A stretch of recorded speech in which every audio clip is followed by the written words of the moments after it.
Assalamualaikum warahmatullahi wabarakatuh. Terima kasih atas kesempatan yang diberikan. Perkenalkan, kami dari kelompok 4 kelas C akan mempresentasikan tugas sejarah aliran psikologi dengan materi psikologi budaya dan psikologi positif. Adapun anggota kami, Arga Dwi Saputra, Anti Rizky Nurul Safitri S, Anggun Ananda Husain, Ariha Rizky Ramadhani, dan Anwar Ganti. Adapun pembahasan yang pertama psikologi budaya, yaitu psikologi dan budaya, latar belakang munculnya psikologi yang berorientasi budaya, macam-macam psikologi yang berorientasi budaya, dan perbandingan psikologi lintas budaya, dan psikologi indigenus. Yang kedua, psikologi positif, yaitu latar belakang lahirnya psikologi positif, tokoh psikologi positif, tujuan psikologi positif, dan dimensi psikologi positif. A. Psikologi dan budaya. Menurut Alwood dan Berry 2006, keyakinan bahwa perilaku manusia itu dibentuk oleh konteks budaya sudah merupakan sesuatu yang umum terjadi dalam menjelaskan perilaku dan proses mental manusia. Psikologi harusnya juga memperhatikan peran budaya. Pandangan yang lebih ekstrim mengenai hubungan konteks sosial budaya dan perilaku bahkan mengklaim bahwa keduanya itu tidak bisa dipisahkan. B. Latar belakang munculnya psikologi yang berorientasi budaya. Aspek budaya dalam membangun psikologi tersebut muncul terutama setelah Perang Dunia Kedua 1939-1945. Namun begitu terjadi Perang Dunia Kedua, negara-negara Eropa mengalami krisis, sedangkan Amerika Serikat justru menjadi negara superpower dan menjadi satu-satunya kiblat dan bahkan menjadi norma dalam mengembangkan ilmu pengetahuan, termasuk psikologi, baik masalah akademik maupun praktis. Kritik dan resistensi terhadap psikologi Amerika ataupun psikologi Barat juga muncul di beberapa negara lainnya, seperti Filipina, Cina, Korea, Kanada, dan juga Kamerun. Munculnya postmodernisme, feminisme, dan juga kritik tajam terhadap objektivitas psikologi pun berpengaruh pada sebagian pakar psikologi. Seeley 2003 menjelaskan bahwa sebagian pakar psikologi di Amerika Serikat sudah mulai memperhatikan faktor budaya walaupun hanya sebatas label. Masih menurut Seeley 2003, variabel budaya sudah mulai dijadikannya sebagai variabel penelitian. Kesadaran akan pentingnya variabel budaya dalam menjelaskan perilaku dan proses mental manusia sudah menjadi perhatian banyak kalangan. Macam-macam psikologi yang berorientasi budaya. Pertama, psikologi lintas budaya. Psikologi lintas budaya mulai terbentuk pada tahun 1960-an. Pada tahun 1966 dilaksanakan konferensi di Nigeria yang dihadiri hampir 100 psikolog sosial dari berbagai belahan. Konferensi ini merupakan momen penting yang menandai munculnya psikologi lintas budaya. Tokoh-tokoh psikologi lintas budaya antara lain Johann Weberly, Jerome Brunner, Gustav Jagoda, Harry Terjengis, dan Y.P.H. Fortiga. Psikologi lintas budaya merupakan bagian dari psikologi mainstream. Psikologi lintas budaya diartikan sebagai studi tentang persamaan dan perbedaan fungsi psikologis individu di berbagai kelompok budaya. Entobudaya atau tentang hubungan antara variabel psikologis, sosial, kultural, ekologi, dan variabel biologis, dan tentang perubahan dan variabel tersebut. Yang kedua, psikologi budaya. Psikologi budaya muncul pada tahun 1980-an yang merupakan bentuk dari berbagai disiplin ilmu. Disiplin ilmu yang berkontribusi terhadap bentuk psikologi budaya adalah psikologi, antropologi, dan bahasa.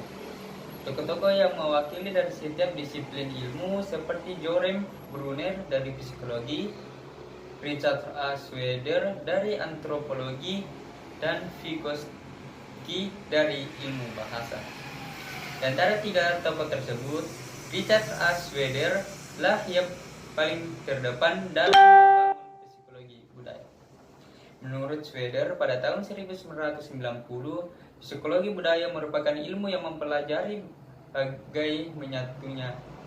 bagaimana menyatunya, saling mempengaruhi, dan saling ketergantungan antara subjek dan objek, diri dan orang lain. Aspek psikologis dan budaya, pribadi dan konteks budaya, psikologi ketidakpastian dan karenanya selalu termotivasi untuk mencari makna dari eksistensi dan budaya dianggap sebagai sumber makna yang sangat kaya. Schroeder, tahun 1990. Yang ketiga atau yang terakhir adalah psikologi indigeneus.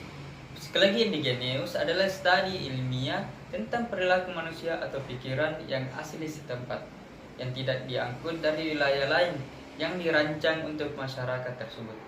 Ide psikologi indigeneus sudah muncul pada tahun 1933, akan tetapi baru berkembang dan tersebar luas pada tahun 1960. Psikologi indigeneus muncul sebagai reaksi terhadap psikologi mainstream yang dianggap terlalu kebarat-baratan dan lebih mewakili psikologi para kolonial. Albot, tahun 2011. Psikologi mainstream yang kebarat-baratan tersebut dianggap tidak bisa menjelaskan psikologi masyarakat setempat. Pandangan yang lebih ekstrim mengatakan bahwa jika ingin mengimpor psikologi barat sama dengan melenggamkan penjajahan budaya dan pemikiran. Penggasan psikologi indigeneus secara terang-terangan adalah Enrique West Yohada tahun 2016 menyatakan bahwa psikologi Filipina dibangun dengan tujuan untuk menghentikan penjajahan pemikiran terhadap bangsa Filipina pada pertengahan abad ke-20. Perbandingan psikologi lintas budaya, psikologi budaya, dan psikologi indigeneus. 1. Tujuan, ruang lingkup, dan fokus. Psikologi lintas budaya membangun psikologi yang universal. Psikologi budaya membangun sistem pengetahuan yang kultur-bound. Psikologi indigeneus membangun psikologi monokultural, cross-kultural, dan atau universal. Psikologi lintas budaya merupakan subdisiplin dari psikologi mainstream. Psikologi budaya perkawinan dari ilmu psikologi dan atau antropologi. Psikologi indigeneus bisa meliputi keduanya. Psikologi lintas budaya lebih utamakan penelitian terhadap persamaan psikologis dan perilaku daripada perbedaan. Psikologi budaya lebih mengutamakan penelitian perbedaan psikologis dan perilaku daripada persamaan. Psikologi indigeneus tidak punya keinginan untuk itu. 2. Orientasi teoritis. Psikologi lintas budaya seperti ilmu alam, psikologi budaya seperti ilmu budaya dan humaniora. Psikologi indigeneus bisa seperti keduanya. Psikologi lintas budaya perilaku merupakan gejala dari proses psikologis yang bersifat universal. Psikologi budaya perilaku memiliki ekstensinya sendiri. Psikologi indigeneus keduanya bisa diterima. Psikologi lintas budaya dan perilaku merupakan dua hal yang terpisah. Psikologi budaya dan perilaku merupakan dua hal yang tidak bisa dipisahkan. Psikologi indigeneus keduanya bisa diterima. Psikologi lintas budaya, proses dan struktur psikologi dan perilaku merupakan sesuatu yang terpisah. Psikologi budaya, proses dan struktur psikologis dan perilaku merupakan suatu konstelasi. Psikologi indigeneus keduanya bisa diterima. Psikologi lintas budaya, konsep-konsep psikologis dan perilaku didefinisikan bebas dari unsur budaya atau konteks free. Psikologi budaya, konsep-konsep psikologis dan perilaku didefinisikan konteks bound. Psikologi indigeneus keduanya bisa diterima. 3. Perspektif metodologis. Psikologi lintas budaya, perbandingan lintas budaya, psikologi budaya, analisis monokultural dan lintas budaya. Psikologi indigeneus, analisis monokultural dan lintas budaya. Psikologi lintas budaya, kemiripan lintas budaya mengenai konsep, konstruk dan pengukuran sebagai dasar perbandingan. Psikologi budaya, tidak ada asumsi. Psikologi indigeneus tergantung pada perspektif, teoritis, dan metodologis. Psikologi lintas budaya, strategi etik lebih disukai. Psikologi budaya, strategi emik lebih disukai. Psikologi indigeneus, monokultural, strategi emik, cross-kultural, strategi etik. Psikologi lintas budaya menyukai metode kuantitatif. Psikologi budaya menyukai metode kualitatif dan interpretif. Psikologi digenius, keduanya bisa diterima. Psikologi lintas budaya. Tingkatan analisis dilakukan pada variabel yang terpisah. Psikologi budaya. Tingkatan analisis dilakukan pada sistem budaya. Psikologi igenius. Kedua tingkatan analisis bisa diterima. Baik, materi yang akan saya bawakan kali ini itu latar belakang lahirnya psikologi positif. Psikologi positif itu secara resmi didirikan oleh Martin A. P. Seligman pada tahun 1998. Seligman yang waktu itu menjabat sebagai Presiden APA atau American Psychological Association secara otomatis dinobatkan sebagai Bapak Psikologi Positif. Gagasan mengenai psikologi positif ini muncul ketika Seligman sedang berkebun dengan anaknya. Kemudian pada liburan musim dingin tahun 1997, dia bertemu dengan Mihaly Csikszentmihalyi. Kesempatan itu pun mereka pergunakan untuk melakukan diskusi mengenai psikologi positif. Pada awalnya psikologi ini memiliki 3 tujuan utama, yaitu yang pertama menyembuhkan penyakit mental, yang kedua itu membantu semua orang untuk hidup lebih produktif dan bermakna, yang terakhir itu memelihara bakat atau potensi manusia. Namun setelah terjadinya Perang Dunia Kedua yang menimbulkan sangat banyak kesedihan dan trauma bagi seluruh penduduk dunia, muncullah berbagai macam penyakit mental seperti depresi, stres, trauma, dan lain sebagainya. Materi selanjutnya itu ada tokoh psikologi positif.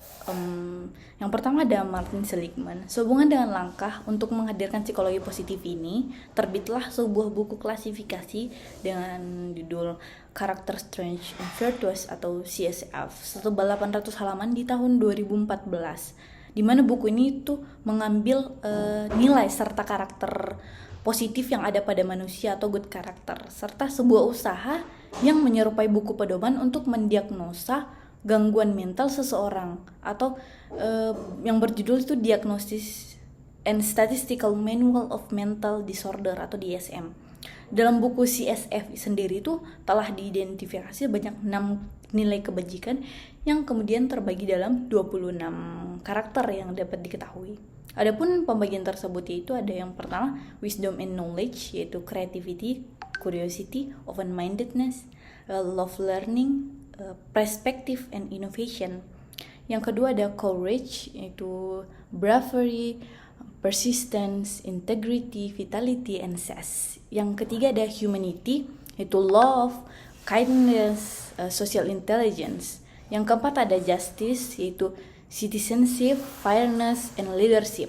Yang kelima ada temperance, yaitu forgiveness and mercy, humility, prudence, and self-control. Yang keenam ada transcendence, yaitu appreciation of beauty and excellence, gratitude, hope, humor, and spirituality. Tokoh yang kedua itu Mihaly Csikszentmihalyi yang punya konsep kebahagiaan dan flow. Kebahagiaan sendiri itu merupakan a reflex response built endogenous for preservation of species, not for the purpose of our own personal advantage. Yang artinya itu apapun usaha yang dilakukan manusia itu didasari oleh dorongan untuk mencapai kebahagiaan dirinya sendiri. Kemudian itu ada flow. Flow sendiri itu merupakan kondisi di mana seseorang ketika dialami seseorang itu ketika dia fokus, larut, dan menikmati pengalaman yang dalam mengerjakan sesuatu. Pada saat itu kesadaran terhadap dirinya itu seakan hilang sementara. Jadi waktunya terasa cepat berlalu. Jadi mereka tuh terlibat penuh seolah-olah masuk ke dalam tugas yang dia kerjakan. Seperti itu ada aktivitas yoga, catur, pembalap motor, pemain basket, dan lain sebagainya. Flow dan kebahagiaan sendiri tuh merupakan dua konsep yang berbeda. Orang dalam kondisi flow itu lebih fokus pada tugas-tugas yang mereka kerjakan, sedangkan orang-orang yang dalam kondisi bahagia itu lebih fokus pada dirinya sendiri. Seperti yang dikatakan Csikszentmihalyi, flow dan kebahagiaan itu tidak mungkin menyatu. Namun, ada kalanya kebahagiaan itu diperoleh pasca flow. Tapi ada beberapa kebahagiaan yang terjadi tanpa diawali dengan flow sama sekali. Tujuan psikologi positif. Psikologi positif berhubungan dengan penggalian emosi positif seperti bahagia, kebaikan, humor, cinta, optimis, baik hati, dan sebagainya. Sebelumnya, psikologi lebih baik membahas hal-hal patologis dan gangguan-gangguan jiwa, juga emosi negatif, seperti marah, benci, jijik, cemburu, dan sebagainya. Dalam Richard S. Lazarus, disebutkan bahwa emosi positif biasanya diabaikan atau ditekankan. Hal ini tidak jelas kenapa demikian. Kemungkinan besar hal ini karena emosi negatif jauh lebih baik, tampak dan memiliki pengaruh yang kuat pada adaptasi dan rasa nyaman yang subjektif dibandingkan melakukan emosi positif. Contohnya, pada saat kita marah, maka ada rasa nyaman yang terlampiaskan, rasa superior, dan sebagainya. Ada suatu penelitian mengatakan bahwa marah adalah emosi yang dipelajari, sehingga dia akan cenderung untuk mengulangi hal yang dirasa nyaman. Psikologi positif tidak bermaksud mengganti atau menghilangkan penderitaan, kelemahan, atau gangguan jiwa, tapi lebih baik kepada menambah hasanah atau memperkaya, serta untuk memahami secara ilmiah tentang pengalaman manusia. Materi selanjutnya yaitu dimensi psikologi positif. Yang pertama, pada tingkat subjektif. Psikologi positif melihat pernyataan subjektif positif atau emosi positif seperti kebahagiaan, kepuasan, sukacita dengan kehidupan, relaksasi, keintiman cinta, dan kepuasan. Positif subjektif juga dapat mencakup pikiran konstruktif tentang diri dan masa depan seperti optimisme dan harapan. Kedua yaitu pada tingkat individu. Psikologi positif berfokus pada ciri-ciri individu positif atau yang lebih lama dan persisten pola perilaku yang terlihat pada orang setiap waktu, termasuk sifat-sifat individu seperti keberanian, ketekunan, kejujuran, atau kebijaksanaan. Juga dapat mencakup kemampuan untuk mengembangkan estetika, sensibilitas, atau tekan menjadi kreatif potensi dan dorongan untuk mengejar keunggulan. Ketiga yaitu pada tingkat kelompok atau masyarakat. Psikologi positif berfokus pada pengembangan, pembuatan, dan pemeliharaan lembaga positif. Dalam psikologi, area positif dialamatkan pada isu-isu seperti pembangunan dari nilai-nilai sipil, penciptaan keluarga sehat, studi lingkungan kerja yang sehat, dan masyarakat yang positif. Psikologi positif juga terlibat dalam investigasi melihat bagaimana lembaga dapat bekerja lebih baik untuk mendukung dan memelihara warga negara mereka pengaruhi. Adapun referensi yang digunakan, mungkin itu saja materi yang dapat kelompok kami sampaikan. Kurang dan lebihnya mohon dimaafkan. Wabillahi taufiq wal hidayah. Wassalamualaikum warahmatullahi wabarakatuh.